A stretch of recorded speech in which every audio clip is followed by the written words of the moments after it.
tu as laissé la vie te porter? Combien de fois as-tu été prisonnier de tes propres excuses, de ta peur de l'échec ou du confort de ce que tu connais? Nous vivons à une époque où, bien que le monde nous demande de prendre le contrôle de nos vies, nous restons coincés dans un cycle de paralysie mentale, émotionnelle et physique. Nous croyons que ce sont les circonstances qui nous définissent, mais ce n'est pas le cas. La réalité est que c'est nous qui décidons comment réagir face à elles. La philosophie stoïcienne nous enseigne que la véritable liberté n'arrive que lorsque nous sommes capables d'assumer l'entière responsabilité de notre vie. Elle nous met au défi d'arrêter de blâmer les autres, les situations ou le destin, et de prendre les rênes avec une détermination totale. Il est temps d'arrêter d'attendre que les choses changent par magie. Il est temps d'arrêter de chercher des excuses pour ne pas avancer. Ce n'est pas un chemin facile, mais c'est le seul qui te mènera à une vie authentique, libre et puissante. Cette vidéo est conçue pour t'aider à te libérer des chaînes invisibles qui te retiennent, pour que tu laisses derrière toi ce qui te limite et que tu affrontes le monde avec une nouvelle mentalité, une mentalité stoïcienne. Ici, tu apprendras comment brûler la carte des excuses, marcher avec un but au milieu de l'incertitude et briser le silence de ta paralysie. Parce que ce qui te bloque ne sont pas les circonstances, ce qui te bloque, c'est toi-même. Il est temps d'arrêter de vivre en mode automatique et de commencer à agir de manière consciente. Il est temps de transformer ta vie de l'intérieur vers l'extérieur, avec la philosophie stoïcienne comme guide le plus clair et le plus percutant. Tu es sur le point de faire le premier pas vers une version de toi-même plus forte, plus sage et plus libre. 1. Brûle la carte des excuses. Imagine que tes excuses sont un vieux parchemin couvert de poussière, une carte froissée qui t'a promis des routes faciles vers le confort. Chaque fois que tu la déplies, tu trouves des sentiers dessinés qui te murmurent des mots doux. Tu ne peux pas, c'est trop difficile, demain peut-être. Ce parchemin te trahit. Il t'a gardé enfermé au même endroit, nourrissant ton immobilisme et ta peur. Aujourd'hui, il est temps de lui mettre le feu. Quand tu décides de brûler cette carte, il ne s'agit pas d'un acte symbolique léger. C'est une déclaration de guerre à tout ce qui te retient. Tes pensées paresseuses, ces voix internes qui se complaisent dans le doute et le conformisme, perdent leur force quand tu reconnais qu'elles n'ont plus leur place. La philosophie stoïcienne nous enseigne que notre plus grande chaîne est mentale. Tenir des justifications est comme porter un sac à dos plein de pierres. Chaque « mais » que tu prononces ajoute du poids et réduit ta capacité à avancer. La leçon ici est brutalement claire. Assume l'entière responsabilité de ta vie. Il n'y a pas de place pour pointer du doigt les circonstances extérieures ou le comportement des autres. Si quelque chose ne fonctionne pas, la question n'est pas « pourquoi moi ?», c'est « qu'est-ce que je fais pour perpétuer ce problème ?» Lâcher la carte des excuses n'implique pas d'ignorer les difficultés réelles, mais de reconnaître que le seul vrai contrôle réside dans ta réaction. C'est la base du stoïcisme. Tu ne contrôles pas le vent, mais tu ajustes les voiles. Pratiquer ce principe au quotidien signifie affronter l'inconfort sans reculer.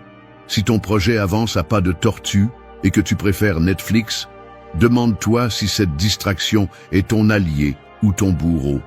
Quand tu te livres à la répétition de la même phrase défaitiste « je n'ai pas le temps », démonte cet argument, divise tes heures, priorise et fais en sorte que chaque minute compte. N'accepte pas de demi-vérité. « Je travaille beaucoup » n'est pas une excuse. C'est une condition qui exige de la discipline. L'agressivité à ce stade n'est pas une crise de colère, mais une ferme conviction que tu mérites plus. Ta vie exige d'agir avec force. Si une habitude te nuit, manger compulsivement, procrastiner, te plaindre sans chercher de solution, prends conscience de ce schéma et expulse-le. Comme un chirurgien qui élimine un tissu malade, tu dois extirper les excuses pour que l'énergie positive puisse circuler. Ne laisse pas ton esprit devenir un chat de réclamation. Transforme-le en un atelier de solutions. Chaque matin, pose-toi un petit défi mais stimulant. Présente-toi avec un objectif concret et sans « mais ».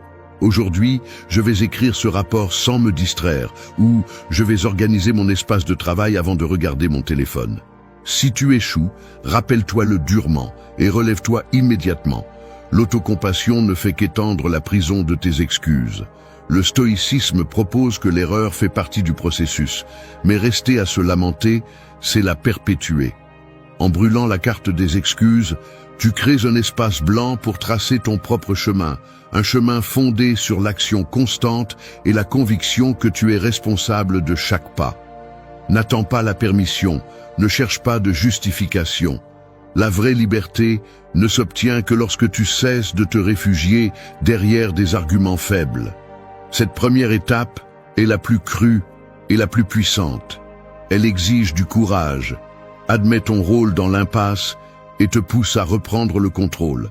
À la fin, tu découvriras que sans ce vieux parchemin usé et déchiré, il n'y a plus de route tracée qui te mène à l'échec. Il ne reste que le terrain ouvert, prêt pour que tu le conquières, sans excuse, avec détermination et l'esprit stoïcien bien haut. Marche même si le chemin n'est pas clair. Marcher dans le brouillard est l'un des actes les plus courageux que tu peux faire. Quand le paysage est couvert, quand il n'y a pas de signes, ni de raccourcis, ni de chemin balisé, tout en toi veut rester immobile. Ton esprit cherche des certitudes, des directions claires, des garanties de succès.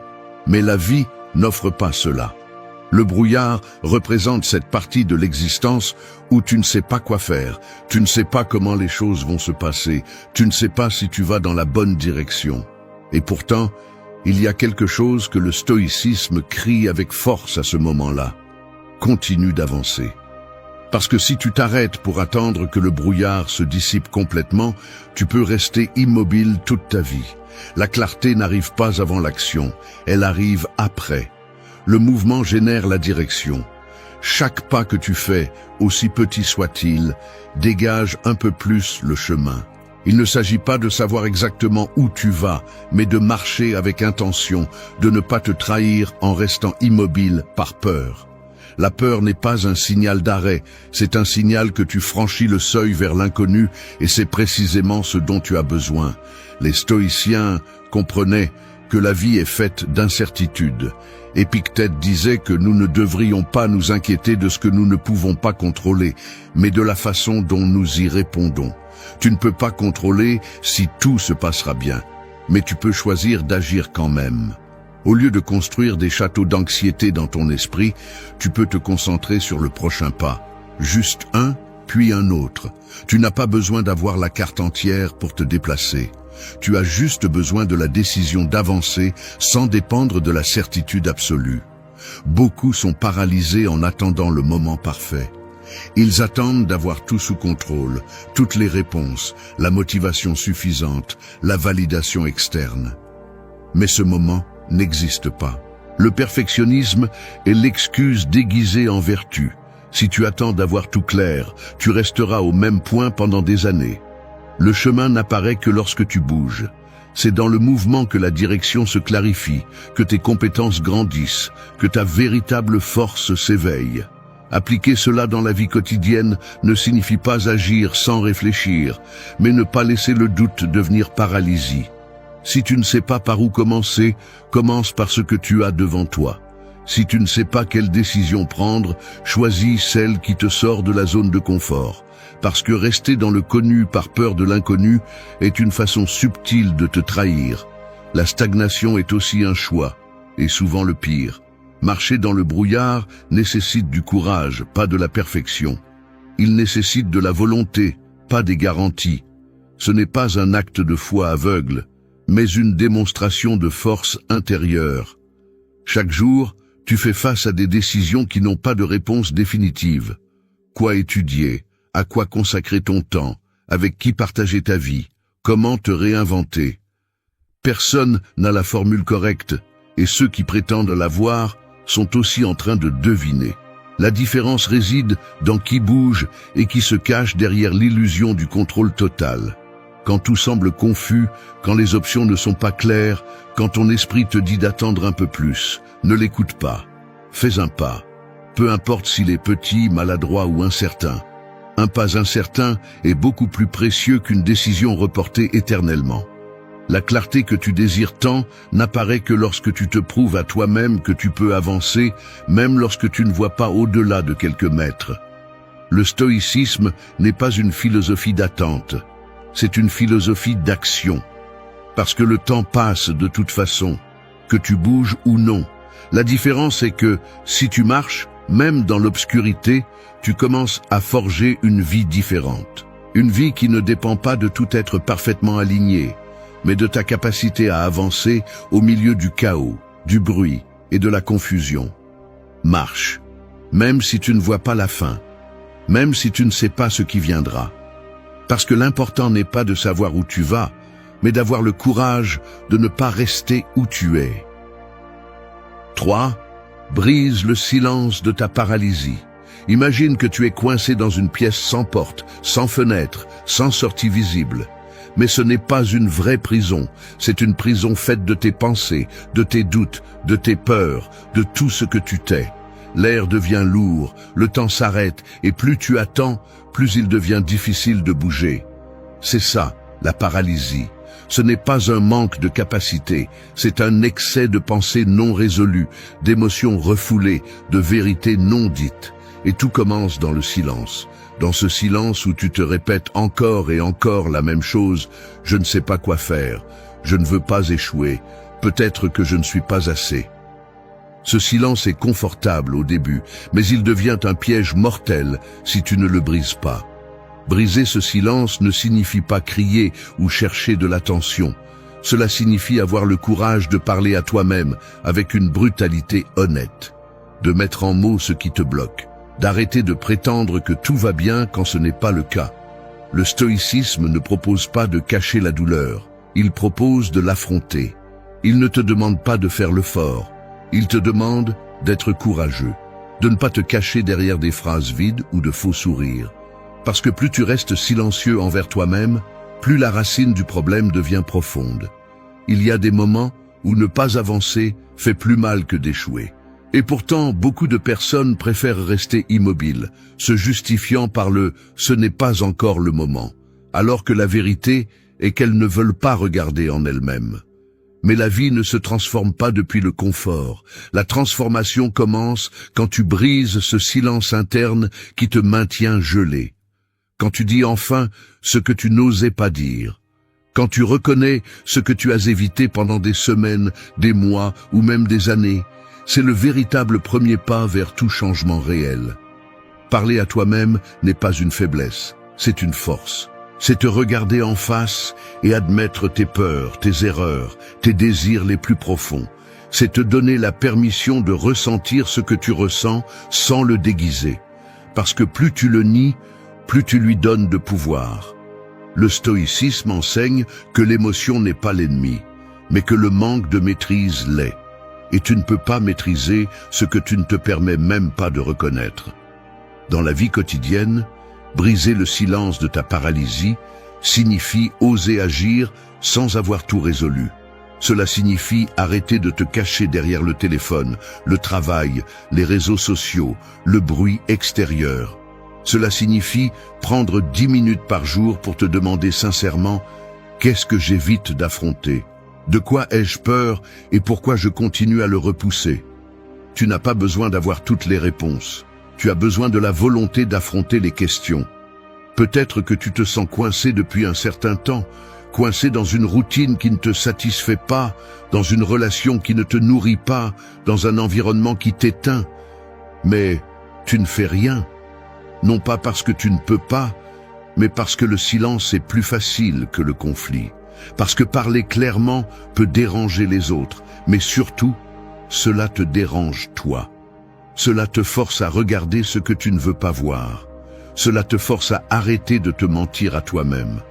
Et ce moment, bien qu'inconfortable, est celui qui initie tout changement profond. Le silence interne qui n'est pas brisé devient un mur. Un mur que tu construis toi-même chaque fois que tu choisis de ne pas faire, de ne pas dire, de ne pas agir. Et ce mur devient si haut qu'à un moment donné, tu ne vois plus ce qu'il y a de l'autre côté. C'est pourquoi chaque parole honnête que tu te dis est une brique en moins. Chaque décision prise avec courage est une brèche qui s'ouvre. Tu n'as pas à démolir le mur d'un seul coup, tu as juste à oser faire une fissure. Briser le silence de ta paralysie n'est pas un choix confortable, mais c'est le plus nécessaire, parce que tant que tu ne parles pas à toi-même avec vérité, tu resteras coincé au même endroit.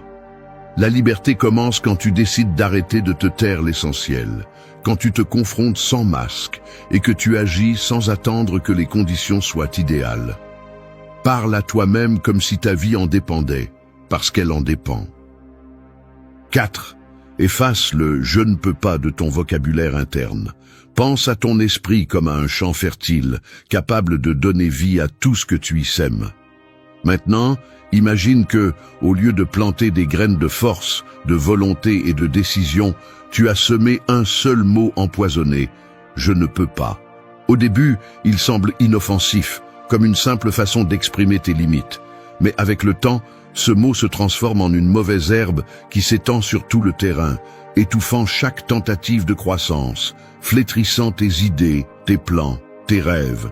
Tu le répètes tellement de fois qu'il finit par sembler vrai, alors qu'en réalité, c'est juste une programmation que tu as installée toi-même. Une programmation que tu peux effacer. Le « je ne peux pas » ne vient pas de l'incapacité réelle, il vient de la peur, de l'habitude, de la voix intérieure que tu as appris à écouter sans questionner. C'est la phrase préférée de l'esprit confortable, de celui qui évite l'effort, de l'ego qui craint d'échouer. Mais le stoïcisme ne laisse pas de place à ce langage. Pour les stoïciens, ce qui compte n'est pas de savoir si tu peux tout faire, mais si tu es prêt à faire ce qui te revient, ce qui dépend de toi. Il ne s'agit pas de nier tes limites, il s'agit de cesser de te rendre à elles sans avoir lutté. Et cela commence par le langage que tu utilises, surtout celui que tu utilises avec toi-même. Chaque fois que tu dis « je ne peux pas », tu envoies un ordre à ton système nerveux. Tu affirmes une limite que tu n'as probablement même pas testée. C'est comme vivre à l'intérieur d'une cage dont la porte a toujours été ouverte, mais tu ne t'approches même pas pour le vérifier. Le langage façonne la réalité, et si tu répètes un mensonge assez longtemps, ton corps et ton esprit commencent à agir comme si c'était vrai. Le stoïcisme t'appelle à avoir le contrôle sur toi-même, et ce contrôle commence par les mots que tu choisis chaque jour. Effacer le « je ne peux pas » signifie le remplacer par des affirmations qui te poussent au lieu de te freiner. Il ne s'agit pas d'utiliser des phrases vides d'auto-assistance. Il s'agit de te parler comme une personne qui se respecte. Dire « je vais essayer, je vais chercher une façon, je vais m'améliorer » change déjà l'énergie avec laquelle tu affrontes les choses. Parce que si tu ne crois pas en toi, qui le fera? Si tu ne te donnes pas l'opportunité, personne ne te la donnera. Le monde ne s'arrête pas pour ton insécurité, alors tu as besoin de t'entraîner pour avancer même si tout tremble à l'intérieur. Dans la vie quotidienne, cela implique de petits actes de résistance face à ton ancienne façon de penser. Si tu te découvres en train d'éviter une situation avec un « je ne peux pas », arrête-toi, questionne-le, écris-le.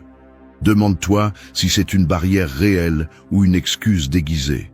Demande-toi si tu as déjà essayé avec toute ton énergie, ou si tu as simplement fait un effort superficiel en espérant confirmer ta propre croyance limitante. Changer ton langage interne n'est pas un exercice esthétique, c'est un outil de transformation profonde. Il se peut que dans le passé, tu aies échoué, que tu n'aies pas su comment agir, que d'autres t'aient convaincu que tu n'étais pas capable. Mais chaque jour, tu as la possibilité de réécrire ton récit. Personne ne naît avec la mentalité stoïcienne. Elle se construit, elle s'entraîne, elle se choisit. Et cela commence par quelque chose d'aussi simple et puissant que d'arrêter de dire « je ne peux pas » et de commencer à dire « je vais le faire », même si ce n'est pas facile, même si je ne suis pas prêt, même si je me trompe en cours de route. Supprimer le « je ne peux pas » ne signifie pas que tu vas toujours tout réussir. Cela signifie que tu arrêteras de te saboter avant même d'essayer. Cela signifie que tu te donnes l'opportunité de découvrir de quoi tu es réellement fait. Cela signifie que tu commences à vivre avec le courage de celui qui sait que le plus grand obstacle n'a jamais été à l'extérieur, mais à l'intérieur. Et si tu peux changer ta voix intérieure, tu peux tout changer. 5. Arrête de demander la permission d'exister. Imagine que tu es un feu allumé au milieu d'une pièce remplie de fumée. Ta lumière est là, ta chaleur est là, mais toute cette fumée représente les opinions, les critiques, les attentes des autres, tout ce qu'on t'a dit que tu devrais être ou ne pas être. Chaque fois que tu demandes la permission de bouger, de parler, de rêver, de te montrer tel que tu es, cette fumée devient plus dense, et toi, tu deviens plus petit. Le feu reste vivant, mais de plus en plus éteint par la peur de déranger, par le désir de s'intégrer, par ce besoin absurde de validation externe. Et il arrive un moment où tu ne peux plus respirer, non pas par manque d'oxygène, mais par excès d'autocensure. Vivre ainsi n'est pas vivre, c'est survivre en mode silencieux. Demander la permission d'exister est une habitude si courante que nous ne la remarquons même pas. Elle se déguise en prudence, en respect, en humilité. Mais en réalité, c'est une forme de reddition. Quand tu t'adaptes à ce que les autres attendent sans le remettre en question, tu abandonnes ta voix, ton jugement, ton pouvoir. Le stoïcisme t'apprend que la vie ne consiste pas à plaire à tout le monde, mais à vivre en cohérence avec tes valeurs, tes principes, ce que tu sais au fond de toi qui est juste pour toi. Tu n'es pas ici pour jouer un rôle secondaire dans l'histoire des autres.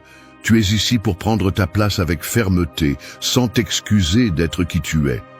Beaucoup pensent qu'ils ont besoin de l'approbation des autres pour agir, comme si la valeur de leurs décisions dépendait des applaudissements extérieurs. Mais c'est le chemin le plus rapide vers une vie vide. Si tout ce que tu le fais pour plaire, tu finis par te perdre. Et le plus grave, c'est que même quand tu obtiens cette approbation, elle n'est jamais suffisante. Il y a toujours quelqu'un que tu déçois, toujours une critique, toujours un regard qui juge. Alors, pourquoi continuer à livrer ta vie au jugement des autres? Pourquoi continuer à attendre qu'on te dise « oui, tu peux ». Au quotidien, arrêter de demander la permission d'exister signifie commencer à faire ce que tu sais que tu dois faire, même si cela ne plaît pas aux autres. Cela signifie poser des limites claires, même si cela dérange. Cela signifie défendre tes idées, même si personne ne t'applaudit. Cela signifie t'habiller comme tu le souhaites, parler avec ta vraie voix, prendre des décisions inconfortables mais authentiques. Et surtout, cela signifie arrêter de te justifier pour tout. Tu n'as pas besoin d'expliquer chaque chose que tu fais, tu n'es pas obligé de donner des excuses pour choisir ce qui te fait du bien. La liberté commence quand tu arrêtes de vivre avec la peur d'être rejeté. Quand tu comprends que ta valeur ne dépend pas d'être compris par tous. Que vivre avec dignité implique de marcher avec assurance, même si tu te retrouves seul. Le stoïcisme est une philosophie de force intérieure, d'identité ferme, non façonnée par la foule. Si tu attends que tout le monde t'approuve, tu te perdras dans une mer d'opinions qui ne seront jamais totalement en ta faveur. Chaque fois que tu te réprimes, que tu baisses la tête alors que tu voulais la lever, que tu te tais alors que tu voulais parler, tu dis au monde que ton existence a besoin de permission. Mais la vérité est qu'elle n'en a pas besoin. Personne n'a le droit de te dire comment vivre, qui aimer, quoi poursuivre ou en quoi croire. Le courage d'être toi-même est un acte de rébellion dans un monde qui veut constamment te mettre dans une case. Et si tu ne le fais pas, personne ne le fera pour toi. Arrêter de demander la permission d'exister n'est pas de l'arrogance, c'est de la responsabilité. C'est reconnaître que ta vie est à toi, que tes décisions t'appartiennent, que ton chemin n'a pas besoin d'être compris par tous pour être valable. C'est regarder le monde dans les yeux et dire « Je suis ici, non pas pour ton approbation, mais parce que j'ai le droit et la force d'être qui je suis. » Et cela, plus que n'importe quel applaudissement, est ce qui te libère vraiment. 6. Prends les rênes et arrête de pointer du doigt. Imagine que tu es dans une charrette qui avance à coups de butoir sur une route pavée. Tu es assis à l'arrière, te tenant au bord, te plaignant de chaque bosse, de chaque virage, de la vitesse, de la direction, du climat, de la poussière, de tout. Mais le problème n'est pas la charrette ni la route. Le problème est que tu ne t'es jamais assis à l'avant. Tu n'as jamais pris les rênes. Et pourtant, tu ne cesses de pointer du doigt celui qui est sur le siège du conducteur. Le paradoxe est clair, tu te plains de la direction, mais tu ne fais rien pour la changer. Et te voilà, année après année, blâmant tes parents, ton pays, ton patron, la malchance, le passé, le système. Il est confortable de blâmer, mais ce confort a un prix très élevé, ton pouvoir personnel. Chaque fois que tu pointes vers l'extérieur, tu te déshabilles de responsabilité. Tu crées une narration où tu es la victime, où tout ce qui se passe est hors de ton contrôle. Le stoïcisme brise cette fantaisie avec une brutalité honnête. Il te rappelle que ce qui n'est pas entre tes mains ne doit pas te contrôler, et que ce que tu peux contrôler est précisément là où tu dois te concentrer. Personne ne vient te sauver. Personne ne viendra vivre ta vie à ta place. Et plus tu passes de temps à accuser, moins tu auras d'énergie pour agir. Prendre le contrôle ne signifie pas que tout ira bien ou que tu auras toujours des réponses. Cela signifie que tu arrêtes d'attendre, tu arrêtes de blâmer et tu commences à décider. C'est un changement interne. Tu arrêtes de dire « on m'a fait ça » et tu commences à dire « j'ai permis ça, j'ai choisi ça, je n'ai pas su gérer ça ». Et cela, bien que cela fasse mal, te redonne le pouvoir. Parce que ce que tu reconnais comme ta responsabilité, tu peux le transformer. Mais ce que tu jettes à l'extérieur reste hors de ta portée. Beaucoup se sentent piégés dans des situations qu'ils pourraient changer s'ils arrêtaient de perdre du temps à juger. Juger les autres est facile. Critiquer de loin est facile. Se lamenter de ce que l'on n'a pas est confortable. Mais toute cette énergie ne génère pas de résultat. Ce qui change la vie, c'est l'action. Et l'action vient de la clarté. Et la clarté arrive lorsque tu assumes, pas lorsque tu évites. Le plus dangereux dans le blâme est qu'il te convainc qu'il n'y a rien que tu puisses faire. Et si tu crois cela, tu es fini. Prendre les rênes, c'est arrêter d'attendre que les choses changent là-bas et commencer à changer toi-même. Peu importe si l'environnement est difficile, si les autres ne collaborent pas, si la situation est injuste. Ce que tu peux faire avec ce que tu as est beaucoup plus que ce que tu penses. Mais tu ne le verras pas tant que tu ne cesseras pas de regarder à l'extérieur en cherchant des coupables. Parce que plus tu passes de temps à pointer du doigt, moins tu avanceras. Et si tu n'avances pas, rien ne change. Dans la vie quotidienne, ce principe se reflète dans les petites décisions. Si tu n'es pas satisfait de ta santé, ne blâme pas le stress ou le manque de temps, change tes habitudes. Si ton travail ne te satisfait pas, ne blâme pas ton patron, cherche à te former ou à changer de cap. Si tes relations sont un chaos, ne te concentre pas sur ce que l'autre ne fait pas, examine ce que tu permets, ce que tu répètes. Le contrôle n'est pas total, mais il est suffisant pour transformer ta vie si tu le prends au sérieux. Le stoïcisme ne repose pas sur la passivité.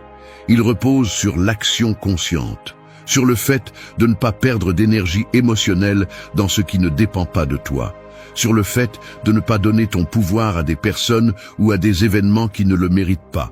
Prendre les rênes, c'est revenir au centre, au seul endroit où tu peux construire quelque chose de réel. Et c'est une décision quotidienne, pas un moment magique. Chaque jour, tu choisis, tu te plains ou tu agis, tu blâmes ou tu corriges, tu pointes du doigt ou tu diriges. Arrêter de pointer du doigt, c'est arrêter de te cacher. Parce que chaque fois que tu pointes un doigt vers l'extérieur, il y en a 3 qui pointent vers toi. Non pas pour te punir, mais pour te rappeler que la solution est là, en toi, dans tes décisions, dans tes réponses, dans ta volonté. Ce n'est que lorsque tu comprends cela, lorsque tu arrêtes de fuir toi-même, que tu peux vraiment commencer à changer. Et c'est là, dans cet instant brut et honnête, que commence ta liberté. 7. Démolir la prison de votre propre récit. Il y a ceux qui vivent dans une histoire qu'ils ont eux-mêmes écrite, une histoire qu'ils répètent comme un scénario appris dont ils ne peuvent plus sortir. C'est comme marcher dans les couloirs d'un vieux manoir construit avec des souvenirs déformés, des croyances héritées et des blessures non résolues. Chaque pièce a une pancarte clouée avec des phrases comme « J'échoue toujours »,« Personne ne me comprend »,« Je ne suis pas assez ». Il n'y a pas de verrou ni de mur réel, mais il y a une force invisible qui retient, le récit que tu te racontes tous les jours. Ce récit a une forme, un poids, une odeur. Il est confortable, familier. Et c'est pourquoi il est si difficile de l'abandonner. Mais si tu ne le détruis pas, tu ne pourras pas construire quelque chose de nouveau. Le récit personnel est une construction puissante. Ce que tu dis de toi, ce que tu crois de ton passé, de tes capacités, de ton destin, devient la structure à partir de laquelle tu interprètes tout. Si ton histoire est écrite depuis la défaite, tout succès sera suspect. Si elle est écrite depuis le rejet, toute affection semblera temporaire. Si elle est écrite depuis la victime, tout défi semblera une injustice. Le problème n'est pas ce qui s'est passé, mais la version que tu as conservée de cela. Et si cette version t'enferme, alors tu dois la démolir, sans excuse ni attachement. Le stoïcisme ne nie pas la douleur, ni n'ignore le passé. Ce qu'il fait, c'est le mettre à sa place. Tu n'es pas ce qui t'est arrivé. Tu n'es pas ce que quelqu'un t'a dit. Tu n'es pas le résultat des erreurs des autres. Tu es ce que tu choisis de faire avec cela. Tu es l'architecte de l'interprétation que tu décides de soutenir. Et si cette interprétation te limite, si elle te remplit de peur ou d'auto-apitoiement, alors tu dois la lâcher comme celui qui lâche une pierre qu'il a portée trop longtemps sans s'en rendre compte. Tu ne peux pas avancer si tu portes le poids d'une histoire qui ne te représente pas. Rompre avec ton vieux récit ne signifie pas tout oublier, cela signifie réécrire à partir de la vérité. À partir de ce que tu as appris, de ce que tu comprends maintenant, de la force que tu as, mais que tu as enterrée sous des couches d'autodéfinition toxique. Parfois, la seule raison pour laquelle tu ne changes pas est que tu ne te donnes pas la permission d'être quelqu'un d'autre que celui que tu étais. Parce que tu t'es tellement identifié à ton histoire que tu ne sais pas qui tu es sans elle. Mais c'est là que commence la liberté, quand tu décides d'être auteur plutôt que répétiteur. Au quotidien, cela signifie arrêter de dire des phrases qui te limitent. Des phrases comme « j'ai toujours été comme ça »,« je ne suis pas fait pour ça »,« je suis très insécurisé ». Ces mots sont de la boue qui renforce les murs de ta prison. Changer le récit implique de te parler d'un autre endroit. Dire « j'apprends », cela me met au défi, mais je peux y faire face. Je peux construire quelque chose de différent. Ce n'est pas de l'auto-tromperie, c'est une décision. Parce que si tu attends que le monde te sorte de ton histoire, tu continueras à la répéter jusqu'à la fin. Beaucoup ont peur d'abandonner leur vieux récit parce qu'il contient des justifications, des excuses qui donnent un sens à la stagnation. Si tu te définis comme quelqu'un qui a été blessé, alors tu peux justifier de ne pas faire confiance. Si tu te définis comme quelqu'un qui échoue toujours, alors tu ne prends pas de risques. Mais tout cela a un coût, et ce coût est ton évolution. Le récit confortable est la plus grande prison que tu peux habiter. Seul toi as la clé pour sortir. Le démolir fait mal. Il faut t'observer avec crudité, remettre en question ce que tu as toujours pris pour acquis, détruire des parties de toi qui ne te servent plus. Mais c'est aussi l'acte le plus puissant que tu peux faire pour toi-même.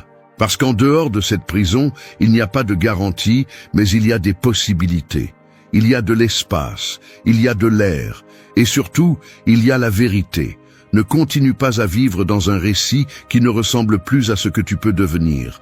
Lâche-le, change-le, démolis-le, et commence à en écrire un nouveau où tu n'es pas prisonnier, mais protagoniste. 8. Sors des endroits où ton âme s'éteint. Il y a des espaces qui n'ont pas de chaînes ni de barreaux, mais qui t'éteignent quand même de l'intérieur. Ils sont comme des pièces sans fenêtres, où l'air est dense, la lumière artificielle et le silence inconfortable. Des endroits où quelque chose en toi commence à mourir lentement. La motivation, la joie, la créativité, l'espoir. Ce n'est pas toujours un lieu physique. Parfois, c'est une relation, une routine, une habitude, un environnement où tu dois constamment cacher des parties de toi, où tu fais semblant d'aller bien, où tu te contentes parce que il n'y a pas d'autre option. Mais il y en a une. Il y en a toujours une. L'âme ne crie pas, mais elle chuchote. Et quand elle s'éteint, tu le sais. Tu le sens dans la lourdeur avec laquelle tu te lèves, dans l'anxiété que tu ne comprends pas, dans la déconnexion que tu traînes chaque jour. Le stoïcisme ne te demande pas de te résigner. Il te demande d'agir avec vertu, avec courage, et parfois, cela signifie partir, t'éloigner, fermer des cycles, laisser derrière toi ce qui, bien que familier, te limite. Parce que tu ne peux pas fleurir en terre stérile, tu ne peux pas grandir si tout autour de toi te demande de te réduire. Partir n'est pas fuir, c'est te choisir. C'est écouter ce que tu ressens sans filtre et le respecter. Tu n'as pas besoin que tout soit pourri pour partir, il suffit de savoir que tu n'es plus toi-même là-bas. Personne ne peut t'obliger à rester là où tu ne grandis pas, sauf toi-même. Si le lieu, la personne ou l'habitude t'éteignent, n'insiste pas. Tu n'as qu'une seule vie. Et chaque jour que tu passes au mauvais endroit est un jour qui ne revient pas. Tu n'as pas besoin d'une excuse. Juste le courage de protéger ton feu intérieur. Et quand tu pars, quand tu lâches enfin, quelque chose en toi s'allume à nouveau. C'est ça le véritable chez-soi, n'importe quel endroit où ton âme respire. Il y a des incendies que personne ne voit, ils te brûlent de l'intérieur. Mais à l'extérieur tu souris, tu travailles, tu accomplis, tu survis. Et un jour, sans que personne ne le remarque, tu te rends compte que tu ne vis pas. Tu répètes une routine vide, laissant ton vrai moi se rouiller en silence. Ce n'est pas du drame, c'est réel.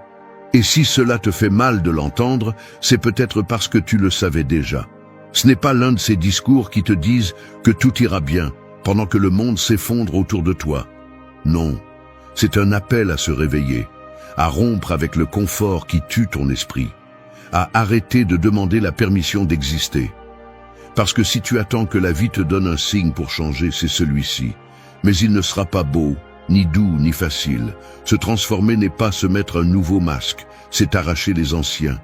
C'est regarder en face tes excuses, tes habitudes, tes pensées les plus lâches, et décider que ça suffit, que tu ne vas plus être ta propre prison, que tu vas construire de la force, de la concentration, de la paix et du but, là où c'est le plus difficile, de l'intérieur.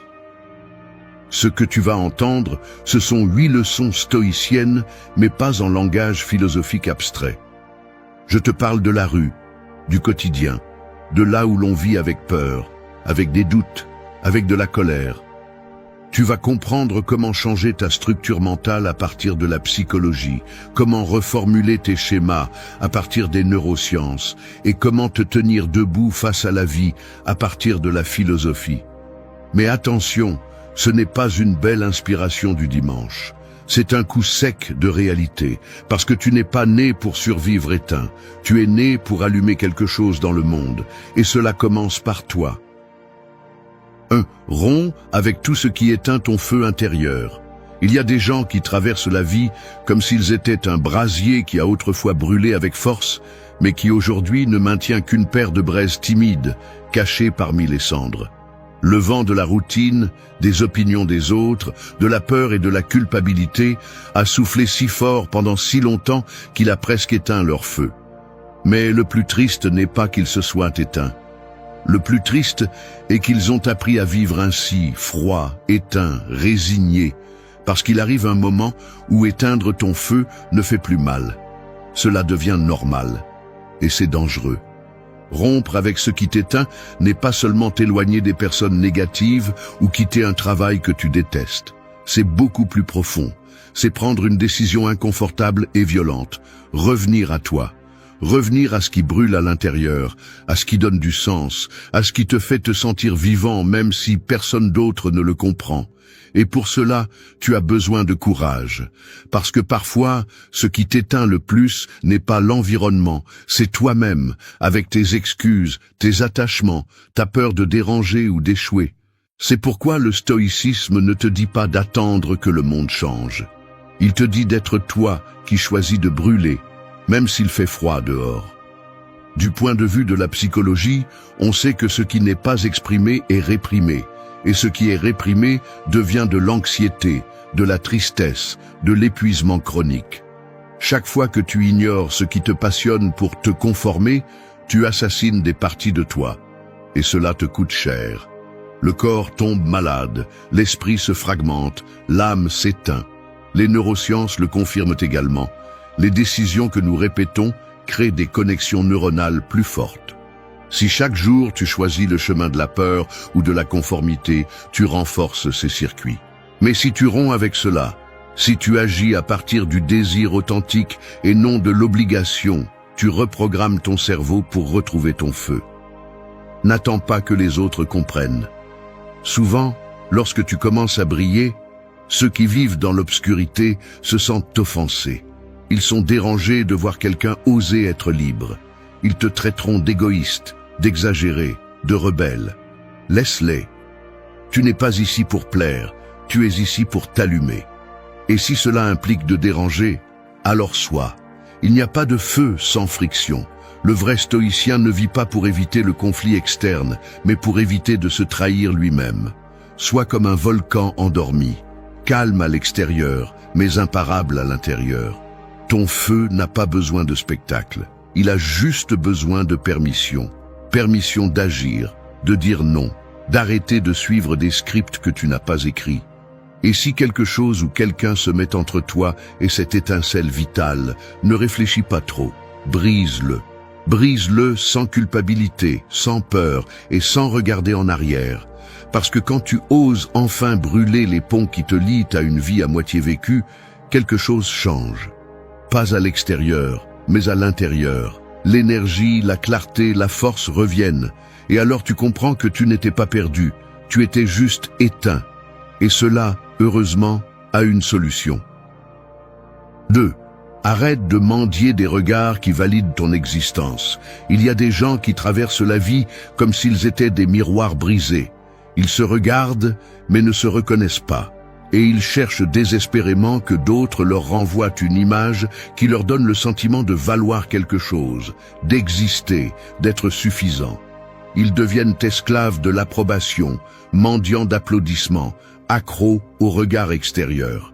Mais le problème avec cette façon de vivre, c'est que tu finis par être tout sauf toi-même. Tu deviens ce que les autres veulent voir, ce qu'ils attendent de toi, ce qui ne dérange pas, ce qui ne gêne pas, ce qui s'intègre. Et lentement, tu t'effaces. Pas de la vue des autres, mais de toi-même. Le besoin de validation naît de la peur du rejet. Dès notre plus jeune âge, nous apprenons que si nous agissons d'une certaine manière, nous recevons de l'amour, de l'attention, de l'affection.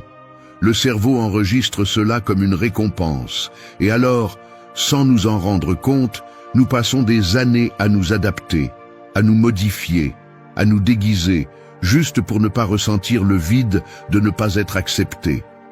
Mais ce piège émotionnel a un prix très élevé, ton authenticité. Parce que chaque fois que tu réprimes ce que tu es vraiment pour plaire, ce que tu fais, c'est te trahir. Et personne ne peut se construire sur la trahison. La philosophie stoïcienne enseigne que ta valeur ne dépend pas de ce que les autres pensent de toi, mais de ce que tu penses quand tu es seul avec toi-même. L'extérieur est incontrôlable. C'est pourquoi il ne doit pas te gouverner. Si tu vis en cherchant la reconnaissance, tu seras à la merci du jugement de personnes qui, bien souvent, ne se connaissent même pas elles-mêmes. Et c'est absurde. Vivre pour plaire, c'est vivre enchaîné. La liberté commence le jour où tu décides d'arrêter d'expliquer qui tu es. Tu n'as pas besoin de défendre ton essence devant quiconque. Ta présence est suffisante. Ton silence aussi. Du point de vue de la psychologie, on sait que l'attachement à la validation externe est profondément lié à une faible estime de soi. Tu ne fais pas confiance à ce que tu es, alors tu as besoin que les autres te le confirment. Mais cette dépendance génère de l'anxiété, de l'insécurité, une peur constante du rejet. Les neurosciences le confirment. Le cerveau, conditionné par des années de recherche d'approbation, s'active à chaque « j'aime », chaque commentaire, chaque geste d'acceptation. Il devient un système de récompense fragile et superficiel, et plus tu le nourris, plus tu te sens vide quand il n'arrive pas. C'est pourquoi il faut rompre cette dynamique, pas avec haine ou colère, mais avec fermeté. Il est temps de revenir à toi, de te définir de l'intérieur, de faire les choses parce que tu y crois, pas parce que quelqu'un d'autre les approuve. Fais silence, regarde-toi sans filtre, demande-toi qui tu es quand personne ne regarde, et construis à partir de là. Les regards des autres ne te définissent pas. Les applaudissements ne sont pas une vraie nourriture. La seule validation qui compte est celle qui vient du respect de soi. Et cela se gagne en étant fidèle à tes principes, pas en cherchant à plaire à tout le monde.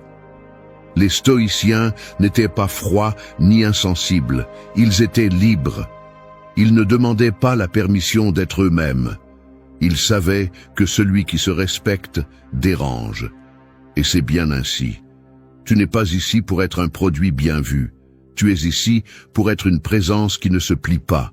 Alors, lève la tête, arrête d'expliquer tes décisions, arrête de t'excuser d'exister. Tu n'as pas besoin de regarder autour de toi pour savoir que tu as de la valeur. Tu as juste besoin de regarder en toi et de te le rappeler. Parce que le jour où tu arrêteras de mendier de l'amour, du respect ou de l'attention, tu commenceras à vivre avec pouvoir. Et il n'y a rien de plus attirant, de plus réel, de plus fort que quelqu'un qui n'a pas besoin d'être vu pour savoir qu'il brille. 3. Entre dans le silence et fais de toi ta meilleure compagnie. Le bruit ne vient pas toujours de l'extérieur. Parfois, il est interne, constant, invisible. C'est ce murmure qui te rappelle tes erreurs, qui te fait douter de tout, qui te maintient coincé entre le passé et ce qui pourrait mal tourner demain. Et au milieu de ce tumulte mental, beaucoup fuient. Ils se remplissent d'écrans, de conversations vides, de plans sans sens, juste pour ne pas rester seuls avec eux-mêmes. Parce que le silence, quand tu n'as pas appris à l'habiter, semble être une menace. Mais quand tu arrives à le traverser, il devient un sanctuaire. La transformation personnelle profonde ne commence pas par un objectif externe, mais par un espace interne. Tu ne peux pas changer ta vie si tu n'oses pas vraiment t'écouter. Le stoïcisme le savait dès le début.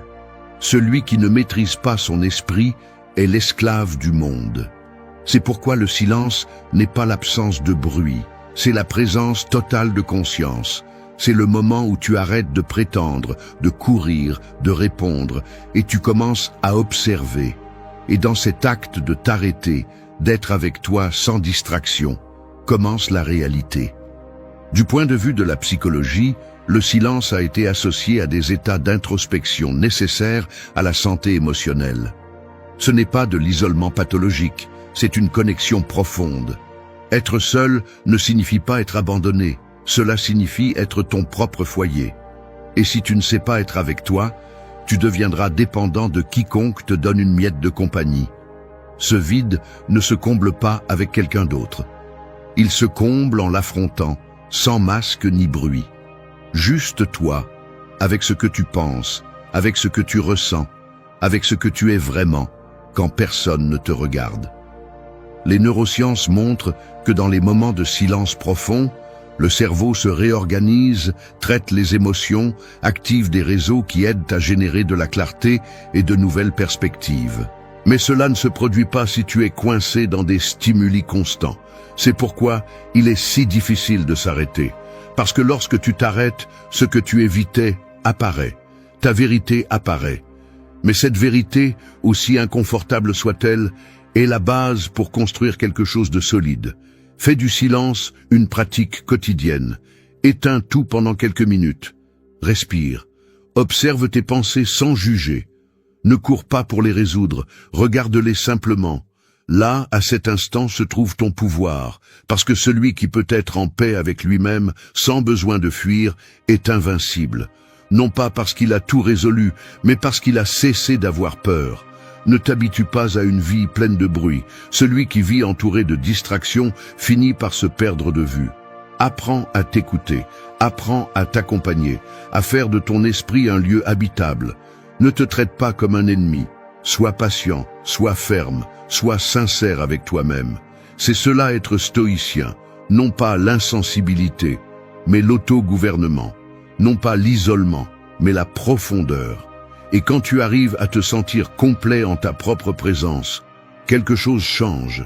Tu n'as plus besoin de combler des vides, tu ne te traînes plus pour attirer l'attention, tu ne tolères plus ce qui te brise, parce que tu comprends qu'en toi se trouve une source inépuisable de force. Et cette source ne s'active qu'en silence. Là où personne d'autre n'entre, où seul toi peux atteindre, c'est là que commence ta véritable renaissance. 4. Vide ton âme sur le papier avant qu'elle ne te submerge. L'esprit est comme un barrage qui accumule de l'eau. Au début, il semble stable, calme, sous contrôle. Mais avec le temps, les émotions refoulées, les pensées non exprimées, les culpabilités que tu traînes et les peurs que tu n'affrontes pas commencent à s'infiltrer par les fissures. Et si tu ne fais rien à temps, cette structure s'effondre. Pas d'un coup, mais en silence. D'abord, elle te fatigue, puis elle te brouille, ensuite elle te rend malade. Et quand enfin elle explose, il est déjà trop tard. Ce qui aurait pu sortir en mots finit par sortir en anxiété, en insomnie, en tristesse sans raison. C'est pourquoi il faut apprendre à vider, pas avec des cris ni avec de la violence, mais avec quelque chose de plus simple et de plus puissant. Écrire. Écrire n'est pas seulement un acte créatif, c'est un acte de survie. C'est libérer ce que tu ne sais pas dire à voix haute. C'est donner une forme à ce qui se sent comme un nœud dans la poitrine. Les stoïciens le savaient.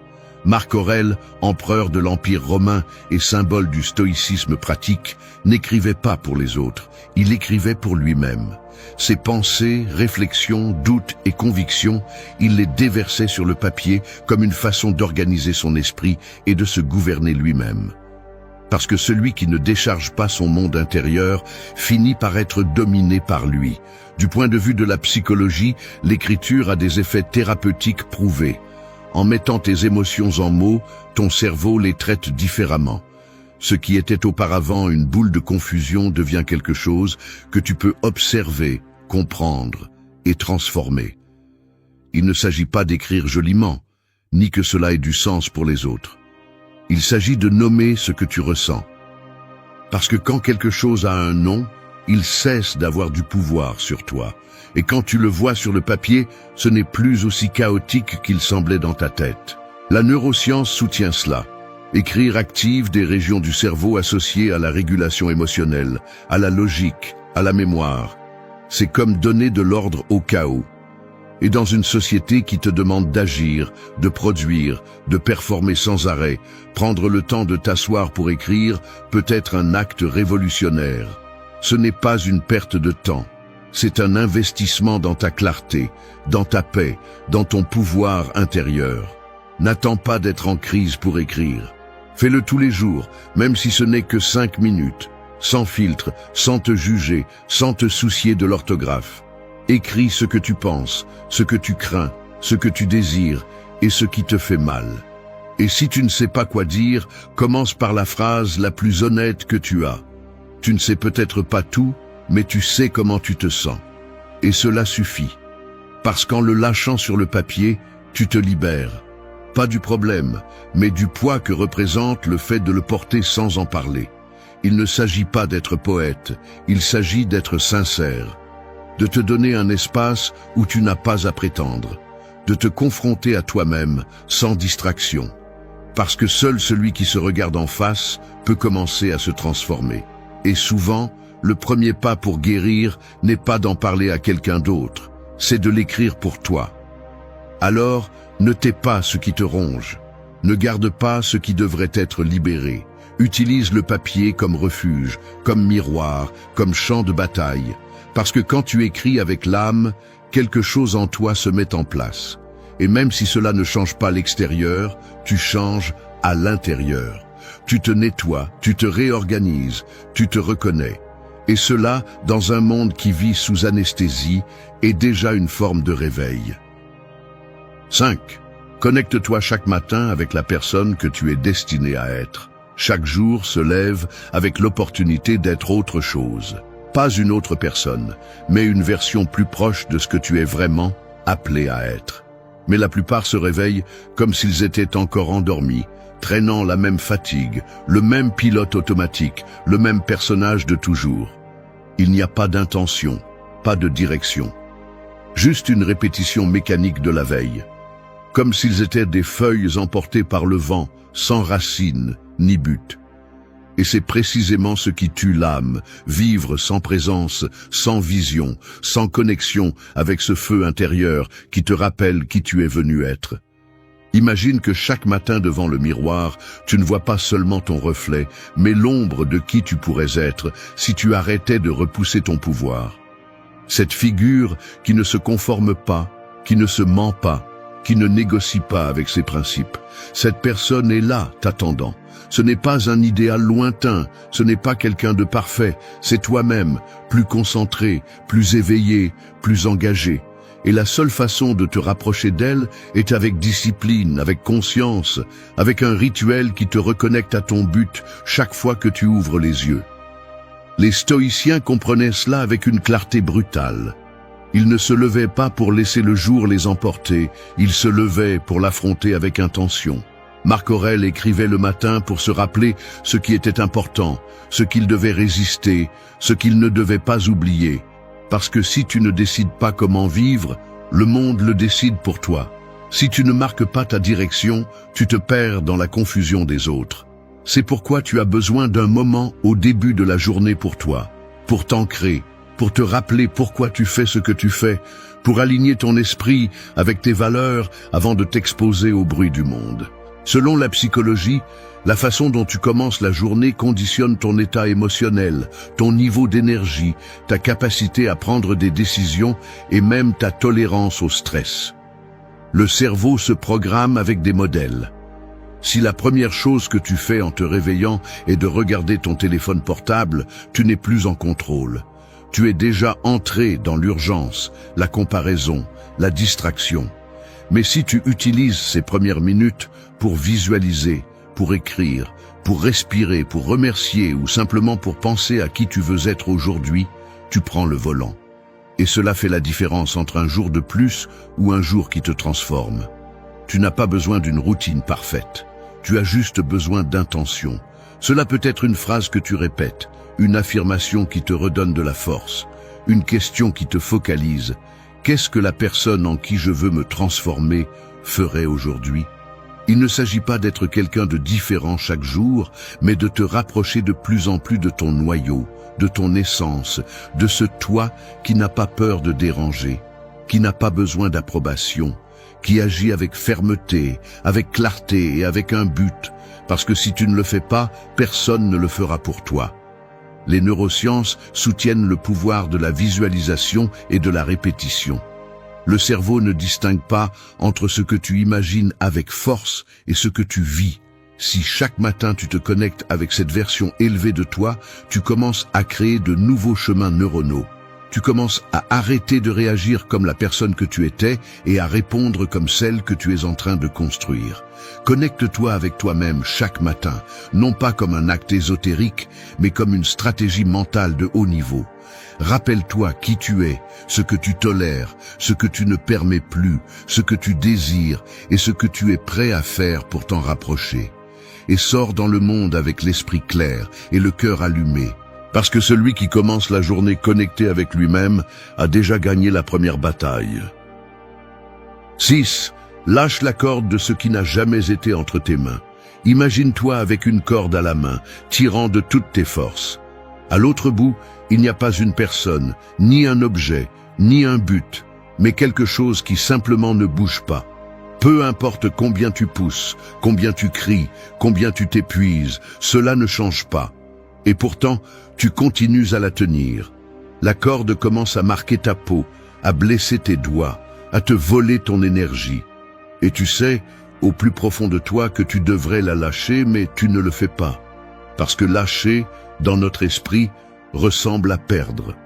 Mais ce n'est pas une perte, c'est la liberté. Parce que tout ce que tu peux toucher n'est pas à toi, ni tout ce que tu peux ressentir est de ta responsabilité. Souvent, nous portons des choses qui ne nous appartiennent pas. Nous essayons de contrôler ce que les autres pensent, ce qu'ils ressentent, ce qu'ils font.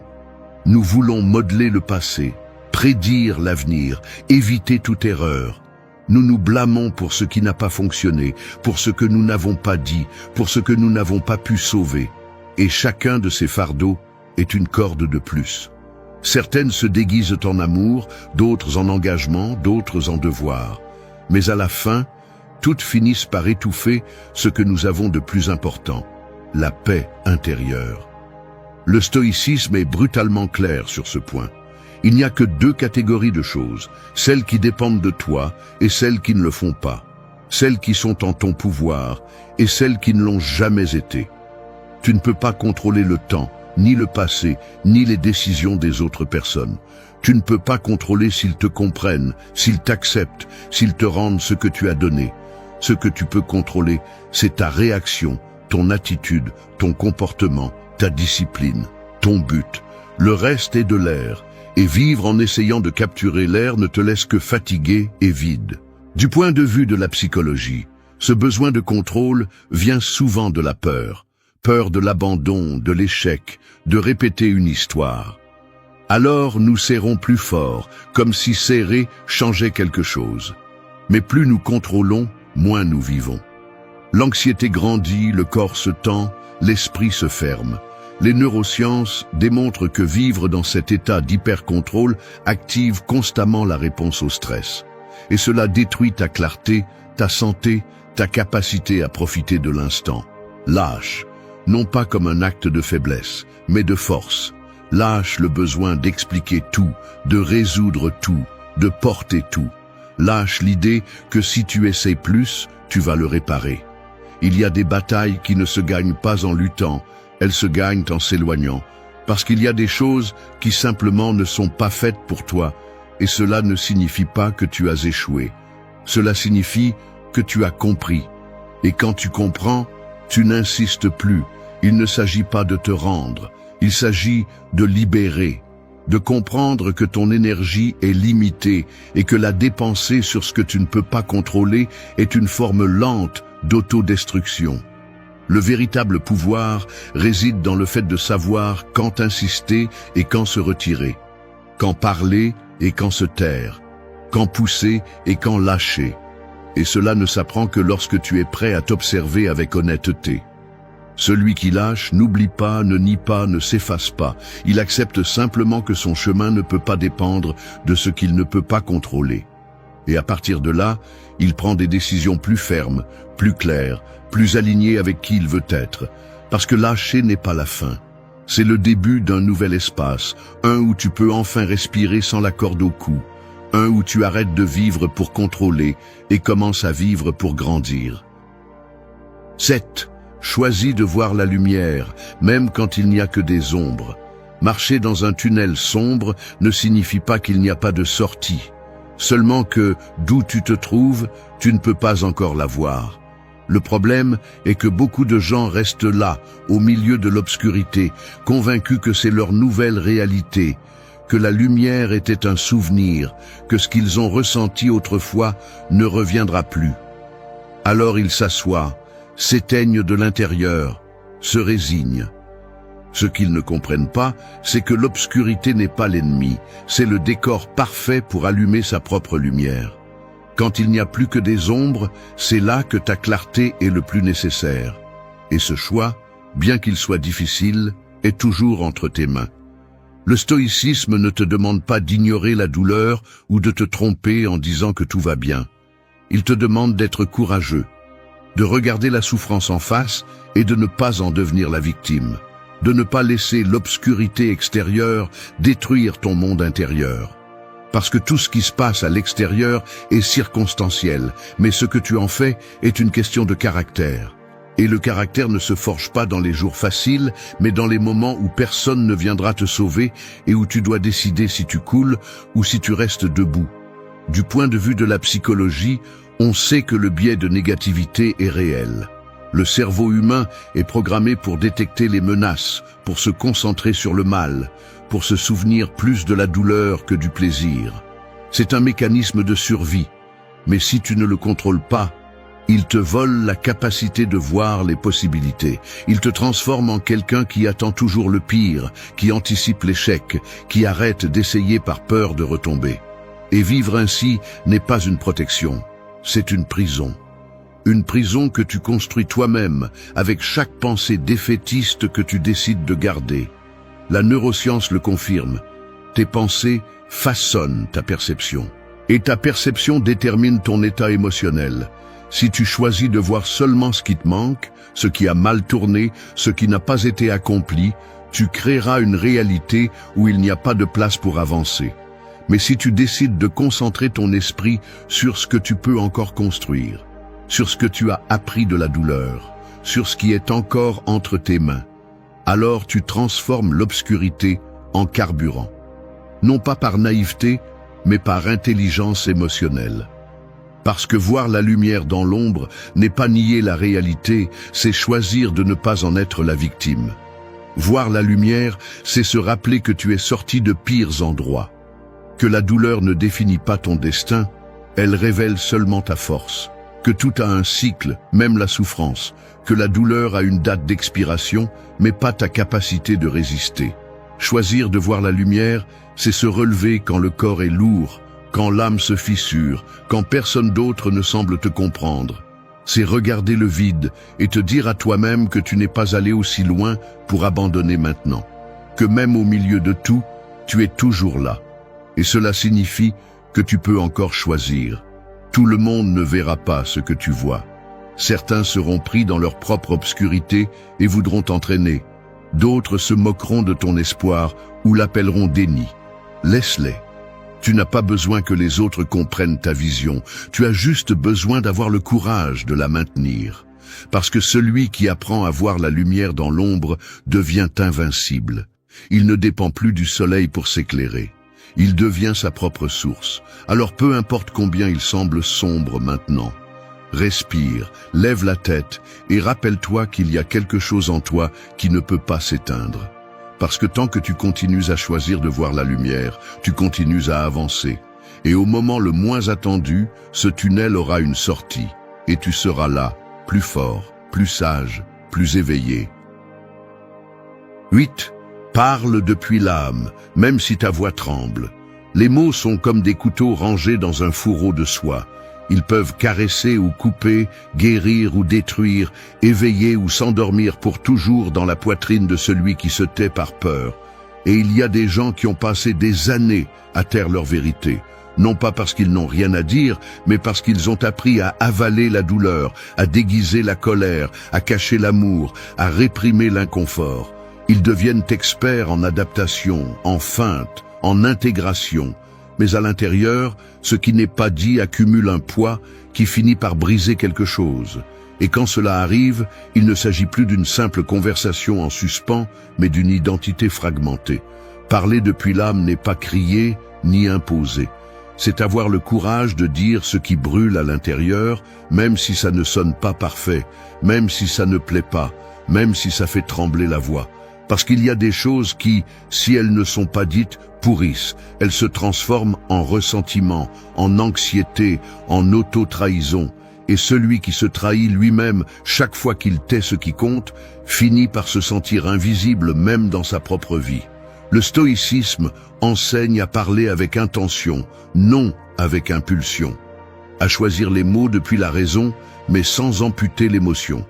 Parce qu'il ne s'agit pas de parler tout le temps, mais de parler quand c'est nécessaire, et de dire ce qui est vrai, même si ça dérange. Les stoïciens n'étaient pas froids, ils étaient fermes. Ils savaient que le silence a aussi du pouvoir, mais que l'utilisation de la parole avec intégrité est un acte de leadership personnel. Tu ne parles pas pour être accepté, tu parles pour ne pas trahir ce que tu es. La psychologie a démontré que réprimer les émotions, surtout celles liées à des expériences douloureuses, crée des blocages mentaux et physiques. Le corps somatise ce que l'âme tait. Le cœur s'accélère, l'estomac se ferme, la gorge se bloque. Et ce n'est pas un hasard. C'est le langage du corps qui dit que quelque chose doit être exprimé. La neuroscience, quant à elle, soutient la valeur de l'expression verbale consciente comme moyen de réguler le système nerveux. Dire ce qui fait mal, ce qui inquiète, ce que tu désires ou ce que tu n'es pas prêt à tolérer est une forme de guérison. Mais il ne s'agit pas de parler sur un coup de tête ni de lâcher des mots comme des projectiles. Il s'agit de parler avec présence, avec intention, avec connexion, de regarder dans les yeux et de tenir ta vérité sans te baisser, de dire non quand c'est nécessaire, de demander ce dont tu as besoin sans culpabilité, de fixer des limites sans excuse, et de reconnaître tes émotions sans craindre de paraître faible, parce que ce n'est pas faible celui qui se montre, c'est faible celui qui se cache pour s'intégrer. Parle même quand tu ne sais pas comment le dire correctement, même si tu trembles, même si tu pleures, parce que l'important n'est pas de sonner parfait, c'est d'être réel. Et l'authenticité n'a pas besoin de fioritures. Parfois, une phrase sincère, dite depuis l'âme, suffit pour tout changer. Une conversation que tu repousses peut être la clé qui ouvre une nouvelle étape dans ta vie. Et pas à cause de ce que tu reçois de l'autre, mais de ce que tu récupères de toi-même en osant parler. Choisis ta voix plutôt que la peur. Ne vis pas piégé dans des silences qui te brisent de l'intérieur. N'attends pas qu'il soit trop tard pour dire ce que tu gardes depuis des années. Parce que la voix qui tremble, mais qui s'élève, vaut plus que le cri de celui qui n'a jamais osé regarder à l'intérieur. Et quand tu apprends à parler depuis l'âme, tu deviens quelqu'un qui n'a plus besoin de se déguiser. Parce que tu n'as plus peur d'être qui tu es vraiment. Ça suffit. Il est temps d'arrêter de vivre en pilote automatique, de passer ses journées à courir après des tâches, des excuses et des distractions qui ne remplissent rien. Il y a un moment dans la vie où l'on doit s'arrêter, se regarder en face et se dire la vérité. Je ne peux pas continuer comme ça. Peu importe ton âge, peu importe l'étape à laquelle tu te trouves. Si tu te sens déconnecté, éteint, stagnant, ce n'est pas un hasard. Quelque chose en toi crie pour de la présence, pour une véritable attention, pour un changement qui ne se maquille pas, qui se construit avec fermeté. Ce n'est pas un discours pour te faire sentir à l'aise. C'est un coup de fouet pour te réveiller. Parce que si tu ne prends pas les rênes de ta vie maintenant, quand le feras-tu? Si tu continues à attendre le moment parfait, la motivation idéale, l'environnement sans chaos, tu vas attendre toute ta vie. La véritable transformation se produit lorsque l'on prend les choses en main. Pas quand tout est calme, mais quand on décide de rester ferme au milieu du bruit, d'agir même si ça fait mal, d'avancer sans certitude. C'est ça, vivre avec présence. C'est ça, avoir de la clarté. C'est ça, cesser d'être une victime des circonstances et devenir quelqu'un qui se tient fermement sur terre, sans masque ni excuse. C'est un appel à se réveiller, à prendre la responsabilité totale de ton histoire, de tes décisions, de l'énergie que tu portes et que tu donnes. Il ne s'agit pas de tout contrôler, il s'agit de contrôler la seule chose qui a toujours été entre tes mains, ce que tu fais de ce qui t'arrive. Sur ce chemin, le stoïcisme n'est pas une philosophie ancienne à lire et à oublier. C'est une arme de guerre. Une façon de vivre avec concentration, avec tempérance, avec les yeux fixés sur l'essentiel. Ce n'est pas une belle histoire, c'est un entraînement quotidien. Et si tu lis ceci, c'est parce que tu es déjà fatigué de vivre à moitié. Maintenant, prépare-toi. Parce que ce qui vient ne sont pas des phrases à accrocher au mur.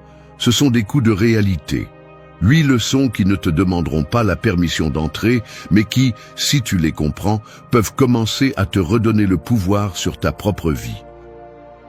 1. Enlève ton déguisement. Il y a des gens qui sont devenus experts en matière d'acting. Ils se lèvent tous les jours, s'habillent, se regardent dans le miroir, et sans y penser, ils mettent un déguisement. Ce n'est pas celui d'un clown, ni d'un super-héros, ni d'un monstre. C'est un déguisement beaucoup plus courant et beaucoup plus dangereux, celui qui va bien, de celui qui ne ressent rien, de celui qui sourit pour ne pas déranger, de celui qui dit ce qu'on attend de lui-même s'il est en train de s'effondrer à l'intérieur. Et le plus grave n'est pas que le monde ne le remarque pas. Le plus grave est qu'avec le temps, on finit par y croire. On commence à vivre à partir de ce personnage et on oublie qui on est vraiment. Enlever le déguisement n'est pas une jolie phrase, ni une idée romantique. C'est un acte de courage, parce que cela implique d'accepter que nous avons souvent menti, non pas aux autres, mais à nous-mêmes. Nous avons feint la sécurité alors que nous étions remplis de peur. Nous avons feint l'indifférence, alors qu'en réalité, nous souffrions jusqu'à l'âme. Nous avons prétendu être forts, alors que tout ce que nous voulions était simplement de nous rendre un moment. Et cela, vivre ainsi, fatigue, épuise, détruit lentement la connexion avec l'authenticité. Le stoïcisme ne te demande pas de devenir une roche sans émotion. Il te demande d'être brutalement honnête avec toi-même, d'avoir le courage de te voir tel que tu es et non pas comme tu aimerais paraître. Parce que ce n'est que lorsque tu arrêtes de jouer que tu peux commencer à agir avec intention. La différence est abyssale. Agir pour s'intégrer est une prison invisible. Agir avec intention est la liberté. Mais tu ne peux pas avoir les deux en même temps. Tu dois choisir. Et oui, au début ça fait peur. Enlever ton déguisement signifie que certains vont s'éloigner, que tu vas décevoir les attentes des autres, que tu découvriras peut-être même que tu as construit une partie de ta vie sur une fausse identité. Mais tu ne peux pas continuer à soutenir quelque chose que tu n'es pas juste pour te sentir accepté. Parce que cela te brise, cela te rend dépendant, cela te rend prisonnier d'une image qui ne te représente pas et qui ne te donnera jamais la paix. Il ne s'agit pas non plus de te dénuder émotionnellement devant tout le monde, non. Il ne s'agit pas de crier tes vérités à tous les vents. Il s'agit d'avoir une clarté interne, de savoir qui tu es, ce que tu ressens, ce dont tu as besoin, ce qui te fait mal, ce qui te met en colère, ce qui te motive. Parce que ce n'est qu'ainsi que tu peux prendre des décisions à partir de ton centre et non pas de la confusion. Ce n'est qu'ainsi que tu peux construire des relations réelles, des limites saines, des objectifs qui en valent la peine. Si tu continues à te cacher, tout ce que tu obtiendras sera pour nourrir le personnage, pas toi. Enlever ton déguisement, c'est aussi reconnaître que tu n'as pas besoin de validation externe pour exister, que tu n'as rien à prouver à personne, que ta valeur ne dépend pas d'être fort tout le temps, ni d'avoir des réponses à tout, ni de maintenir une image impeccable. Parfois, la chose la plus puissante que tu peux faire est de dire « je ne sais pas, je ne peux pas, je ne veux pas continuer comme ça ». Ces phrases, loin de t'affaiblir, te rendent du pouvoir. Elles te connectent à ton humanité. Et c'est de là que commence le vrai changement. Tu n'es pas venu dans ce monde pour jouer un rôle, tu es venu pour vivre avec présence. Et pour cela, la première étape est d'enlever ton déguisement. Il n'y a pas de véritable transformation sans exposition, sans inconfort, sans laisser derrière toi le masque que tu as porté pendant des années. Tu n'as pas besoin d'être parfait, tu as besoin d'être toi. Imparfait, mais conscient. Fatigué, mais éveillé. Fragile, mais engagé envers ta vérité. Et si cela dérange les autres, qu'il en soit ainsi. Parce que vivre avec présence ne consiste pas à plaire, mais à être en paix avec qui tu es vraiment. 2. Ferme les portes qui te volent de l'énergie. Imagine que ta vie est une maison, et chaque porte que tu laisses entr'ouverte est une fuite invisible par laquelle s'échappe ton énergie, ton attention, ta force vitale. Certaines portes sont ouvertes depuis des années, d'autres viennent tout juste de l'être, mais toutes ont quelque chose en commun. Elles te prennent plus qu'elles ne te donnent. Et le pire, c'est que souvent, tu ne t'en rends même pas compte. Tu es fatigué, sans motivation, tu as l'impression de tourner en rond, mais tu ne comprends pas pourquoi. La réponse est là, dans ces portes que tu as laissées ouvertes par peur, par habitude ou par confort. Fermer une porte n'est pas rejeter, ce n'est pas fuir, ce n'est pas mépriser. C'est reconnaître froidement ce qui n'apporte plus rien, ce qui pèse plus qu'il ne stimule, ce qui a emporté ton calme plus de fois qu'il ne l'a apporté. Il y a des personnes, des habitudes, des routines, des pensées et même des objectifs anciens qui avaient un sens à un moment donné, mais qui sont aujourd'hui devenus des fardeaux silencieux. Tu ne peux pas avancer avec force si tu as 20 entrées ouvertes par lesquelles ton attention se disperse. Tu dois choisir, car chaque fois que tu donnes de l'énergie à quelque chose qui ne mérite plus ta présence, tu la retires à ce qui compte vraiment. Le stoïcisme le dit clairement. Ce qui n'est pas sous ton contrôle ne mérite pas ton anxiété. Et cela inclut ceux qui n'apparaissent que pour soustraire, ces pensées qui se répètent comme un écho toxique, ces promesses que tu t'es faites et qui n'ont plus de connexion avec ce que tu es aujourd'hui. Il faut du courage pour fermer, parce que fermer implique d'accepter. Cela implique de regarder en face et de dire « cela ne me sert plus, cela ne me représente plus, cela ne me permet plus de grandir ». Mais beaucoup de gens ne ferment pas par peur de la solitude, par peur du vide qui reste quand une porte se ferme. Ce qu'ils ne savent pas, c'est que ce vide n'est pas l'ennemi. C'est l'espace nécessaire pour que quelque chose de nouveau, d'authentique, qui vibre avec ton présent, puisse entrer. Nous vivons tellement remplis de bruit, d'engagement que nous ne ressentons plus, de relations forcées, de routines mortes, que nous oublions combien il peut être libérateur de choisir à nouveau. Ferme la porte aux excuses que tu te répètes chaque semaine, à cette voix intérieure qui te convainc que plus tard sera le moment. Ferme la porte à cette relation qui n'existe que par inertie, à ce projet que tu as abandonné émotionnellement il y a des mois, mais que tu continues de traîner pour ne pas sentir que tu as échoué. Ferme la porte au besoin d'expliquer ton processus à celui qui ne le comprend pas. Ferme la porte à la culpabilité héritée, à l'obligation de toujours répondre, à la peur de décevoir en te priorisant. Il ne s'agit pas de vivre avec froideur, il s'agit de vivre avec concentration. Il s'agit de comprendre que ton énergie est limitée et que tu ne peux pas continuer à la disperser sur 1000 fronts sans direction. Être sélectif avec ce que tu permets dans ton esprit et dans ta vie n'est pas de l'égoïsme, c'est de la responsabilité. Et quand tu commences à fermer fermement ce qui ne te correspond plus, quelque chose s'active en toi. Une nouvelle force. Une clarté qui n'apparaît que lorsque tu arrêtes de porter l'inutile. Ferme sans trop t'expliquer. Ferme même si ta voix tremble. Ferme avec respect, mais aussi avec détermination. Parce que tu n'es pas venu pour gaspiller ton énergie sur ce qui te retient, tu es venu pour l'utiliser pour créer quelque chose de réel. Et cela ne commence que lorsque tu as le courage de fermer avec décision tout ce qui te draine, même si cela fait mal au début. 3. Ne t'explique plus.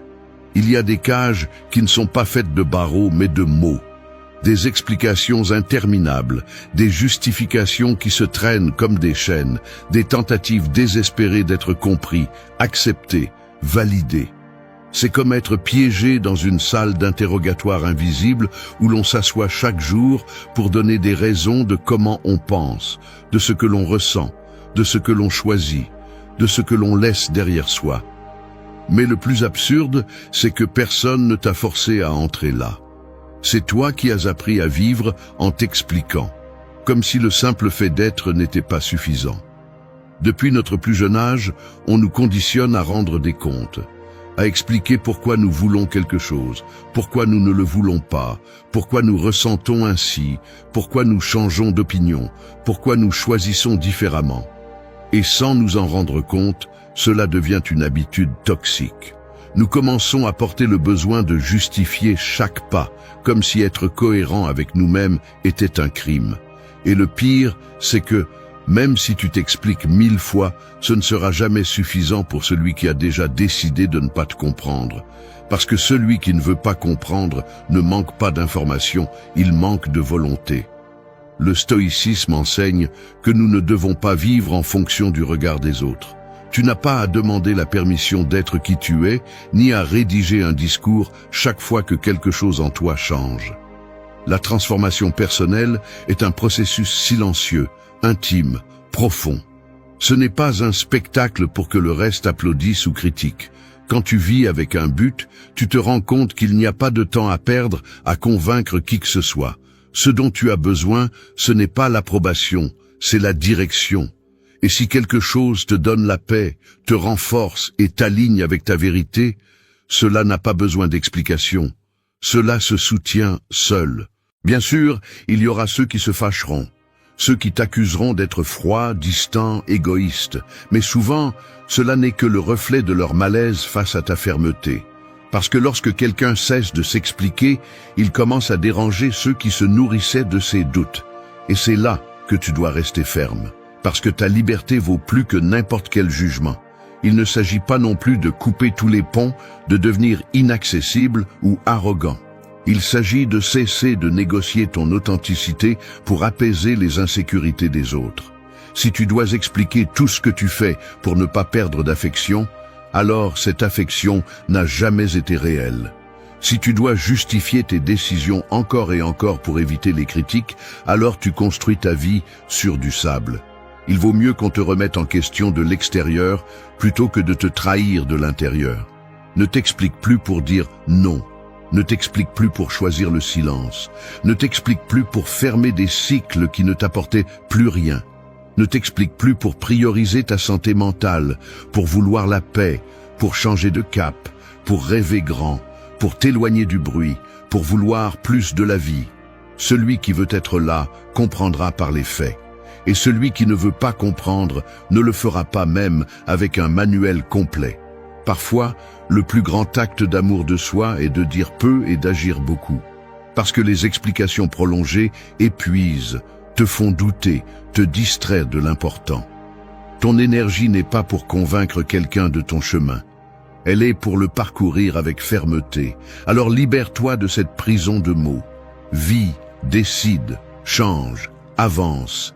Et laisse tes actes parler pour toi. 4. Déconnecte-toi pour revenir à toi. Nous sommes comme un chargeur branché toute la journée, connecté à plusieurs appareils en même temps. Réseaux sociaux, messages, courriels, actualités, problèmes des autres, opinions non sollicitées. Tout exige ton attention, tout crie, tout te tire. Et toi, au milieu de ce bruit constant, tu essaies de penser, de ressentir, de décider. Mais comment trouver la clarté si tu ne te déconnectes jamais du monde extérieur pour écouter le monde intérieur? Nous vivons tellement connectés que nous oublions que nous sommes aussi des êtres qui ont besoin de silence, de pause et d'espace pour se rappeler qui nous sommes vraiment quand personne ne nous regarde. Se déconnecter ne signifie pas disparaître ni abandonner les responsabilités, c'est revenir à soi. C'est éteindre pour un moment le bombardement constant de stimuli pour retrouver ton focus, ton énergie, ta voix. Parce que si tu vis en réagissant à ce qui se passe à l'extérieur, tu n'auras jamais le contrôle de ce qui se passe à l'intérieur. Et si tu ne te sens pas bien à l'intérieur, rien de ce que tu obtiens à l'extérieur n'aura de sens. Le stoïcisme parle beaucoup d'introspection, non pas comme un acte mystique, mais comme une pratique quotidienne. Un moment de réflexion, d'observation consciente. Marc Aurèle le disait clairement. La tranquillité vient quand tu arrêtes de regarder à l'extérieur et que tu commences à regarder à l'intérieur. Mais ce regard n'est possible que si tu te donnes la permission de te déconnecter, même pour un moment, de tout ce qui ne t'appartient pas. Parce que la majorité vit en mode automatique. Ils se lèvent, vérifient leur téléphone, se remplissent d'informations inutiles, se comparent, s'inquiètent de choses qu'ils ne peuvent pas contrôler, se frustrent, s'épuisent et retournent dormir avec l'esprit saturé. Ainsi passent des jours, sans même se demander si ce rythme a un sens, si cette façon de vivre les rapproche de quelque chose de réel ou les maintient simplement occupés pour ne pas penser. Se déconnecter est un acte de rébellion dans un monde qui veut te distraire. C'est t'asseoir avec toi-même sans avoir besoin de faire quoi que ce soit, juste être, ressentir, écouter ce qui se passe en toi. Et cela, au début, est inconfortable, parce que lorsque tu éteins le bruit, tout ce que tu as évité de ressentir apparaît. Mais c'est justement là que se trouve la clé. Tu ne peux pas guérir ce que tu n'oses pas affronter. Tu ne peux pas transformer ce que tu ne te permets pas d'observer avec sincérité. Et il n'est pas nécessaire de partir pour une montagne ou de disparaître de la carte. Il suffit de fixer des limites, de choisir des moments de la journée où le téléphone n'existe pas, où tu ne réponds pas à tout immédiatement, où tu ne t'exposes pas à tant de contenu inutile. Il suffit d'arrêter d'absorber des problèmes qui ne t'appartiennent pas, d'arrêter de vivre pour plaire, de lâcher cette addiction à être toujours disponible. Parce que personne ne peut être disponible pour les autres s'il n'est pas d'abord disponible pour lui-même. Déconnecte-toi pour revenir à toi, pour écouter ton intuition, pour te demander ce dont tu as vraiment besoin, pour reconsidérer où tu vas. Parce que lorsque tu te déconnectes du bruit, tu ne t'isoles pas, tu te reconnectes. Et c'est dans cet espace de pause que les vraies réponses se produisent. Les décisions deviennent plus fermes, l'esprit plus clair, l'énergie plus concentrée. Tu ne peux pas être maître de ta vie si tu es captif de stimuli qui ne te laissent pas penser. Alors déconnecte-toi. Non pas par mode, non pas par évasion, mais pour la santé mentale, pour la force intérieure, par respect pour toi. Éteins le bruit pour que la direction revienne. Ferme l'excès de portes externes pour que la tienne s'ouvre. Parce que seul celui qui apprend à être avec lui-même, vraiment, est capable de marcher en toute sécurité vers n'importe où. 5. Fais un audit de ta vie. Imagine que ta vie est une entreprise. Chaque pensée est un investissement, chaque décision est une dépense, chaque habitude est un employé et chaque relation est un partenariat. Maintenant, imagine que tu ne vérifies jamais les bilans, que tu n'as aucune idée de l'énergie que tu perds, ni des domaines qui continuent à fonctionner par inertie sans apporter quoi que ce soit. Imagine que tu continues à embaucher des habitudes nuisibles, à maintenir des contrats émotionnels toxiques et à financer des projets déjà en faillite. C'est exactement ce qui se passe lorsque tu vis sans faire un audit personnel. Tout semble fonctionner à l'extérieur, mais à l'intérieur, il y a des fuites, du chaos, du désordre déguisé en stabilité. Faire un audit n'est pas s'asseoir et se juger durement, c'est s'asseoir calmement et voir les choses telles qu'elles sont. C'est se regarder sans excuse, sans fioriture, sans le filtre de l'auto-justification. Où dépenses-tu ton énergie? Quelles habitudes nourris-tu chaque jour? Quelles pensées se répètent et te sabotent? Quelle personne as-tu près de toi et comment affecte-t-elle ton équilibre? À quoi dis-tu oui sans te demander si tu le veux vraiment? Combien de ta vie actuelle est en accord avec qui tu es et combien répond à des attentes que tu ne reconnais même plus? Les stoïciens pratiquaient l'auto-évaluation constante. À la fin de la journée, ils réfléchissaient à leurs actions, leurs erreurs, leurs réussites et utilisaient cette analyse non pas pour se punir, mais pour affiner leur caractère. Parce que tu ne peux pas améliorer ce que tu n'es pas prêt à revoir. Tu ne peux pas avancer avec direction si tu ne sais pas d'où tu pars. Et la vérité est que la plupart des gens ne veulent pas se regarder avec honnêteté parce que ça fait mal. Ça fait mal d'accepter que tu as investi du temps dans ce qui ne te mène nulle part. Ça fait mal de reconnaître que tu as maintenu des liens par peur d'être seul. Ça fait mal de voir que tu as construit des habitudes qui sabotent ta paix. Mais ce malaise est le point de départ d'un véritable changement. Auditer ta vie implique d'éliminer ce qui ne fonctionne plus. Cela implique de fermer des cycles, de faire des ajustements, de dire au revoir, de redéfinir ce que signifie le succès pour toi, de lâcher le besoin de suivre le scénario des autres. C'est prendre un carnet et noter crûment ce qui te nourrit, ce qui te stagne, ce qui te pousse, ce qui t'épuise. Et après cela, commencer à prendre des décisions plus conscientes. Il ne s'agit pas de tout changer d'un coup. Il s'agit de choisir chaque jour avec plus de clarté. Et voici le plus important. Tu ne peux pas déléguer cette tâche. Personne d'autre ne peut le faire pour toi. Personne d'autre ne sait ce que tu ressens en silence, ce dont tu rêves quand personne ne te voit, ce qui te fait mal, même si tu ne le dis pas. Cet audit est personnel, privé, direct. Tu n'as pas besoin de l'annoncer, tu as juste besoin de commencer. Et de le faire avec rigueur. Parce que ta vie n'est pas une expérience, c'est ta seule véritable opportunité de construire quelque chose qui en vaut la peine. De temps en temps, il faut s'arrêter et vérifier. Ce que tu fais, pourquoi tu le fais, ce que tu repousses, ce à quoi tu fuis, ce que tu refuses de voir. Parce que si tu ne le fais pas, la vie le fera pour toi. Et quand cela arrive, le coût est plus élevé. Alors n'attends pas que tout s'effondre pour mettre de l'ordre. N'attends pas de tout perdre pour apprécier l'essentiel. Fais l'audit maintenant, avec les yeux grands ouverts et le cœur prêt à être mal à l'aise si cela signifie se réveiller. 6. Déclare ton engagement envers toi-même. Il y a des promesses qui se font à haute voix, avec des témoins, des applaudissements et des célébrations. Et il y en a d'autres qui se font en silence, devant le miroir, avec le regard fixe et les dents serrées. Ces dernières sont les plus importantes, car elles ne cherchent pas l'approbation, elles cherchent la transformation.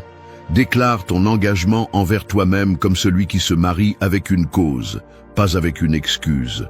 Comme celui qui signe un pacte inébranlable, pas avec ce qui lui convient aujourd'hui, mais avec ce qui le rendra plus fort demain. Parce que si tu ne t'engages pas envers toi-même, personne d'autre ne le fera pour toi. S'engager envers soi-même n'est pas une jolie phrase ni une mode passagère, c'est une déclaration de guerre contre tout ce qui te sabote, tout ce qui te fait reculer, tout ce que tu as laissé affaiblir ton caractère. C'est arrêter d'être tiède avec toi-même, arrêter de négocier avec tes objectifs, arrêter de repousser ce que tu sais que tu dois faire. La discipline émotionnelle commence lorsque tu arrêtes de rompre les promesses que tu te fais en privé. Quand tu en as assez de tes propres excuses et que tu décides, une fois pour toutes, de rester ferme, même si personne ne t'applaudit. Les stoïciens ne parlaient pas de motivation, ils parlaient de devoir. Parce qu'ils savaient que la motivation est volatile, mais que l'engagement véritable est inébranlable. Et c'est ce que tu dois construire avec toi-même. Une relation où les accords ne sont pas rompus par caprice, où l'on n'abandonne pas le chemin chaque fois que la fatigue se fait sentir, où l'on ne trahit pas le progrès pour une gratification momentanée. Tu dois devenir quelqu'un qui se prend au sérieux, qui se respecte assez pour tenir ce qu'il promet, même quand personne ne regarde. S'engager envers soi-même, c'est arrêter de chercher des sauveurs, c'est assumer que personne ne viendra changer ta vie pour toi. Qu'il n'y a pas de solution magique, de personne parfaite, de coup de chance qui résout tout. C'est comprendre que si quelque chose doit changer, cela doit commencer par toi. Et pour que cela se produise, tu as besoin d'une décision radicale. Pas de celle qui dure une semaine, mais de celle qui résiste aux tempêtes. Et bien sûr, il y aura des jours où tout te semblera lourd, où tu n'auras pas envie, où tu auras l'impression de reculer. Mais l'engagement ne concerne pas le sentiment, il concerne le soutien. De rester debout même lorsque le corps tremble, même lorsque tout semble bouger. Parce que s'engager envers soi-même est un acte d'amour féroce, de loyauté absolue, de respect profond pour sa propre vie. Fais-le comme celui qui signe un contrat sacré, consciemment, sans te promettre la perfection, mais bien la présence. Sans exiger d'être invincible, mais bien courageux. Déclare que tu vas te choisir tous les jours, même quand ça fait mal, même quand c'est difficile, même quand tu ne vois pas de résultats immédiats. Parce que tu n'es pas ici pour vivre à moitié, pour passer inaperçu, pour te contenter du minimum. Tu es ici pour construire une version de toi qui soit digne d'admiration, non pas pour ce qu'elle réalise, mais pour la fermeté avec laquelle elle se tient. N'attends pas d'avoir plus de temps, plus de soutien, plus de conditions. Déclare-le maintenant. Déclare ton engagement envers toi-même avec la force de celui qui n'est plus disposé à vivre en pause. Et que chaque action, chaque mot, chaque décision soit la confirmation quotidienne de ce pacte. Parce que lorsque tu t'engages vraiment envers toi-même, le monde change. Non pas parce que tout s'arrange, mais parce que tu deviens capable de traverser n'importe quoi sans perdre le cap. 7. Tais ce qui ne mérite pas ta voix. Ta voix est comme une épée aiguisée. Elle n'est pas faite pour être brandie dans n'importe quelle direction, ni pour être usée dans des batailles qui n'en valent pas la peine. Elle est faite pour trancher le mensonge, pour ouvrir des chemins, pour protéger l'essentiel. Mais si tu utilises cette épée pour discuter avec des imbéciles, pour te justifier devant ceux qui ne te respectent pas, pour te défendre contre des attaques vides ou pour alimenter des conversations sans but, tu finiras avec la gorge sèche et l'âme épuisée. Il y a des choses qui ne méritent pas ta voix, non pas parce que tu es faible, mais parce que tu as appris à être plus fort sans crier. Se taire n'est pas se rendre, c'est choisir, c'est te rendre compte que tout ne mérite pas une réponse, que tout n'a pas besoin d'être corrigé, que tout ne vaut pas ton énergie. Dans un monde où tout le monde veut avoir le dernier mot, le véritable pouvoir réside dans celui qui sait quand se taire. Parce qu'il y a des silences qui ne sont pas de la soumission, mais de la stratégie. Il y a des silences qui ne viennent pas de la peur, mais de la clarté. Et quand tu apprends à garder ta voix pour ce qui compte vraiment, tout change. Le stoïcisme enseigne qu'on ne doit pas réagir à tout ce qui nous provoque, que la véritable maîtrise est de se gouverner soi-même et non d'essayer de contrôler les autres. Épictète disait que ce qui te touche n'est pas ce qu'on te dit, mais l'interprétation que tu en fais. Et si tu sais qu'une chose n'a pas de valeur, tu n'as pas besoin de le crier. Tu as juste besoin de t'en éloigner. Parce que quand tu donnes ta voix à l'insignifiant, tu le rends plus fort. Quand tu réponds avec colère à l'absurde, tu tombes juste dans le jeu que tu voulais éviter. Ce n'est pas facile. Nous sommes entourés de bruit. Les opinions des autres, les commentaires sans sens, les provocations bon marché, les jugements déguisés en conseils. Tout le monde veut donner son avis sur ta vie. Tout le monde pense avoir le droit de te dire ce que tu devrais faire, comment tu devrais te sentir, quand tu devrais parler. Mais tu n'es pas obligé de répondre à tout le monde. Tu n'es pas obligé d'expliquer chaque décision ni de justifier chaque silence. Tu as le droit de te taire. Tu as le droit de garder ton énergie pour ce qui construit, pour ce qui transforme, pour ce qui a du sens. Taire ce qui ne mérite pas ta voix est aussi un acte interne. C'est faire taire ce dialogue toxique qui te répète que tu n'es pas assez, qui te fait douter de toi chaque fois que tu fais un pas. C'est arrêter de nourrir des pensées qui t'affaiblissent, de répéter des histoires qui n'ont plus de validité, de croire à cette partie de toi qui ne parle qu'à partir de la peur. Ton esprit a aussi besoin de filtres, il a aussi besoin d'ordre, il a aussi besoin d'apprendre à taire ce qui est inutile. Et ne confonds pas le silence avec la passivité. Le silence, bien utilisé, est du pur pouvoir. C'est la base pour agir avec précision. Parce que quand tu n'es pas occupé à répondre tout le temps, tu peux observer avec plus de clarté, tu peux décider avec plus de fermeté, tu peux avancer sans te distraire. Celui qui répond à tout s'épuise, celui qui choisit quand parler se renforce. Ne gaspille pas ta voix dans des batailles sans but. Ne crie pas dans des pièces où personne n'écoute. Ne discute pas avec celui qui ne cherche pas à te comprendre. Utilise ta voix avec intention. Garde-la pour ce qui élève, pour ce qui guide, pour ce qui bouge. Parce que ta voix n'est pas faite pour survivre dans le bruit, elle est faite pour diriger dans le silence. 8. Arrive avant l'excuse. Il y a une fissure invisible entre l'intention et l'action. Et dans cette fissure, si tu n'arrives pas en premier, l'excuse s'infiltre. L'excuse est comme une ombre qui marche toujours derrière toi, attendant que tu baisses ta garde, que tu te distrais, que tu repousses de 5 minutes ce que tu sais que tu dois faire. Elle ne crie pas, elle ne pousse pas, elle ne menace pas, elle murmure. Elle te dit qu'il vaut mieux attendre demain, que tu es fatigué aujourd'hui, que tu n'es pas encore prêt. Si tu lui donnes de l'espace, elle s'installe. Si tu lui donnes du temps, elle prend le contrôle de toi. Mais si tu arrives en premier, si tu agis avant qu'elle ne parle, tu la laisses impuissante. Il ne s'agit pas d'agir sans réfléchir, il s'agit d'agir avant d'entrer dans ce cycle mental où tout est justifié. Parce que l'excuse trouvera toujours une raison logique pour t'arrêter. Elle est experte pour te convaincre qu'il ne se passera rien si tu cèdes un peu, que tu mérites de te reposer même si tu n'as rien fait, que tu peux essayer plus tard, même si tu sais que ce plus tard arrive rarement. Et si chaque jour tu arrives en retard à tes décisions, si chaque jour tu réagis au lieu d'anticiper, tu perds du terrain. Ta volonté s'affaiblit, ton focus se dilue, ta discipline se brise. Le stoïcisme enseigne que le moment idéal pour agir est maintenant. Pas demain, pas quand tu te sentiras mieux, pas quand tout sera en ordre. Maintenant. Parce que la vie n'attend pas, le temps ne s'arrête pas, et tu ne peux pas continuer à repousser la version de toi que tu mérites de construire. Marc Aurèle le disait sans détour. Fais ce que tu dois faire. Ne perds pas de temps à discuter de ce que devrait être la vie. Vis-la. Et vivre ne signifie pas tout penser 100 fois. Cela signifie décider et agir avant que le sabotage interne ne prenne le contrôle. Arriver avant l'excuse, c'est se lever dès que le réveil sonne, sans négocier 5 minutes de plus. C'est commencer l'entraînement quand ton esprit dit que ce n'est pas un bon jour.